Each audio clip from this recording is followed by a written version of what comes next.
Hello and welcome back. This is part 2 of the unboxing of the Syma X8C drone. Yesterday I just took a look at the packaging and what was inside, and today I want to cover a bit more of the details and put the drone together and show off some of the specialties of the drone, some of the things I liked and some of the things that I didn't like. Let's start with the manual. I know it's not anything that you really do, but I went ahead and I read the manuals, and for some reason I like the German one better because the English one appears to be a Google Translate of Chinese, and the German one appears to be written by somebody who actually knows what he's doing. Some of the pictures got mixed up, so you should keep both. But if you don't have anything better to do, read them. It's fun. Yesterday I went ahead and I charged the batteries, and I tested this one. It actually says that this battery is a 2000 milliamps 25C battery. It's a 2-cell. About the 25C, I doubt it. I tested the battery, I charged it, and I discharged it to about 50%, then I charged it back up again.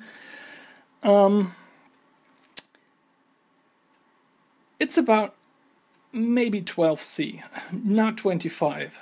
I tested it with 5C, it was fine. I tested it with 10C, it was fine too. I tested it with 12C, it still worked, but at 15C it got seriously out of balance, and that's not good. I was also rather disappointed with the charger that comes with the drone, because first of all, this here came with a rattle, and I don't see any reason for anything being in there that could rattle. I don't like things that rattle.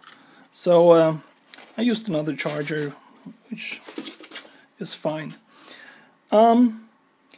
About the battery and the 25C, just to explain this. 25C means that, in theory, you should be able to discharge this battery with 25 times the 2000 milliamps that it's rated at. So you should be able to charge this battery and discharge it within 2.4 minutes. That's 2 minutes and 20 seconds. And the battery should not take any damage. And for this battery, just forget about it. It's good for about something like between 10 and 15C, which should give you about 10 to maybe 12 minutes. And since the flight time of the drone is 7 minutes, I would say that you're pretty much safe with 15C. We'll have to see how this battery holds up. It's not great, but it's good enough. But it's not as great as they tell you it's supposed to be. I had a look at the spare props that came with the drone, and I'm pretty much amazed at the quality. There are no sharp edges, they're pretty much round. They have some flex, but they're still pretty much stiff. And they even seem to be balanced pretty good. I put them on the balancer and they just stayed still centered, and that's something that you don't have often. Other reviewers have reviewed this camera. They pretty much said it's rubbish, and I'm just going to leave that one out because the quality of a camera is pretty much subject to what you like and what you don't like. It's a CMOS camera, it's a cheap one, it will probably produce a lot of jello, but it's reasonably light, and it has the plug which allows you to switch it on and off from the remote control, and if you like it, it'll probably work for you, but the results may not be great.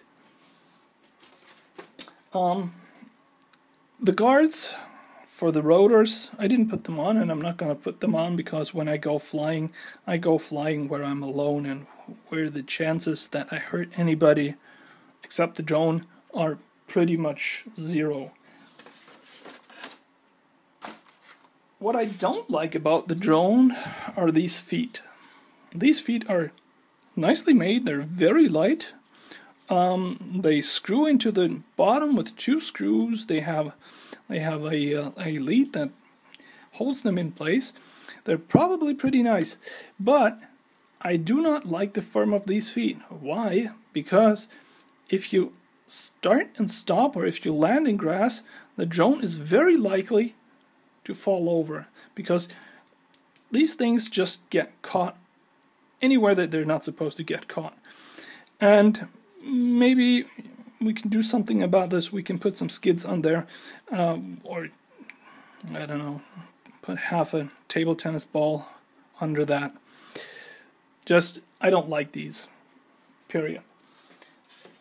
The drone came with the screwdriver that I showed yesterday, and there's a micro SD card reader along with it, and I saw that the camera came with an SD card installed. I wonder if this had been used before. There should be something interesting on there, and maybe I'll look. There's a lot of screws in here, and you need them to attach the guards and the feet. So don't lose them, you'll need them. It also came with a complete set of locks and bolts for the props, so you can actually have one or another mishap with the drone. There are 4 of these, so you can actually exchange all of them at once, or you can, like it often happens to me, break the same rotor at least 2 times, because you have the original and you have 1 spare, and you have 4 locks and washers. I'm going to put the drone together. I'm going to use the original feet, and let's have a look at that now. Before I'm going to put everything together, let's have a look at the individual weights of the parts that we have here.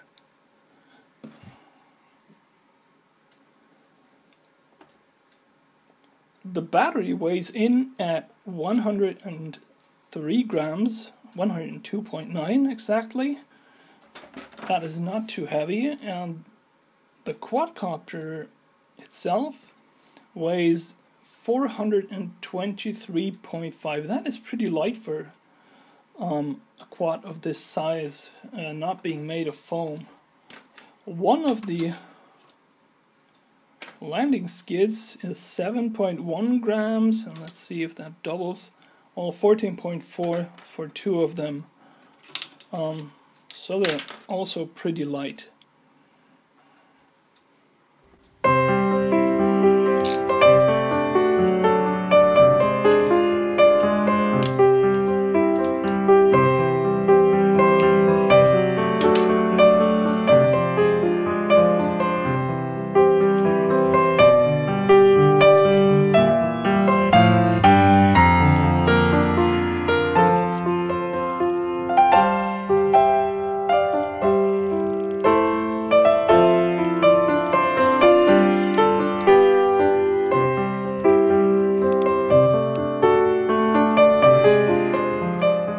So, all done. When I put this together, I noticed that when you turn these rotors slowly, they're actually running pretty hard. So before I'm gonna let this thing fly, I'm gonna put it down and let the motors turn for a minute or 2 and see if this gets better. If it doesn't get better, I'm probably gonna have to take it apart and take a look if there's something wrong with the gear in there. By the way, these motors in here are DC motors. They're not brushless motors. You don't get brushless at this price. Reading the manual, I found out that there are 2 different motors in there.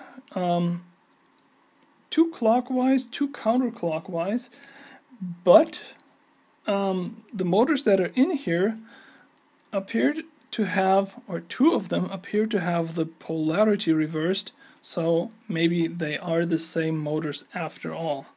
It's hard to say. I took a look in here, and judging from what I see, the soldering is pretty decent. It doesn't look bad. There's enough solder on all the cable connections. I did see that the insulation on the red wire here apparently has a cut in it, but it doesn't look bad. Maybe I'm going to put some isolation around that. The rest looks pretty straightforward, and I'm going to try this out tomorrow and report back once I have. Thanks for watching. Goodbye.